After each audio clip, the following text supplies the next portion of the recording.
Google ম্যাপে কিভাবে নতুন রাস্তা অ্যাড করা যায় অথবা এক্সিস্টিং কোনো রাস্তা এডিট করা যায় কিংবা ভুল থাকা কোনো রাস্তাকে রিমুভ করা যায় সেটা আমরা এই ভিডিওতে দেখতে পারবো।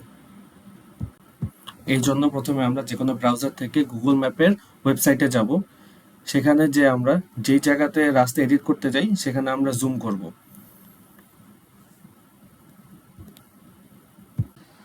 যেখানে এডিট করতে যাই সেখানে আমরা সিলেক্ট করলে একটা কালো রঙের ডট আসবে। কালো রং ফাঁকা জায়গায় সিলেক্ট করলে কালো রঙের ডট আসবে, সেটাতে রাইট মাউস বাটন ক্লিক করলে রিপোর্টে ডাটা প্রবলেম দেখতে পারবো। সেখান থেকে আমরা অপশন পাবো add or fix a road. এবার আমরা সেই এলাকার আশপাশে এলাকার যত এক্সিস্টিং রাস্তা আছে সেগুলো একদম সাদা কালিতে সাদা দাগ দিয়ে মার্ক করা অবস্থা দেখতে পারবো। এখান থেকে আমরা অ্যাড এ রোড অপশনে যে নতুন রাস্তা অ্যাড করতে পারবো।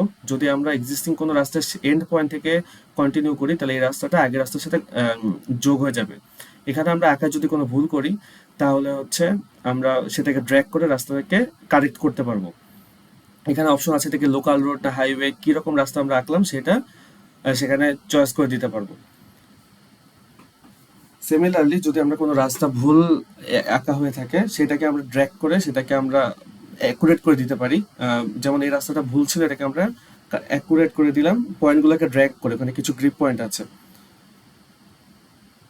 অনেক সময় অপশন আসবে যেটা কি জন্য অপশন করতে চাই, যে এটাকে ড্রন ইনকারেক্টলি অথবা কি কারণে, সেটা অপশন আছে, এরকম চয়েস করে দিতে পারবো, সিলেক্ট করে দিতে পারবো। সিমিলারলি আমরা যদি এই রাস্তাটাকে এখানে ড্র করতে যাই একইভাবে আমরা এখানে রাস্তাটা রাখতে পারি। অ্যাড এ রোড অপশন থেকে ওখান থেকে আমরা রাস্তা কন্টিনিউ করে দিচ্ছি, শেষ হলে আমরা ডান দিব।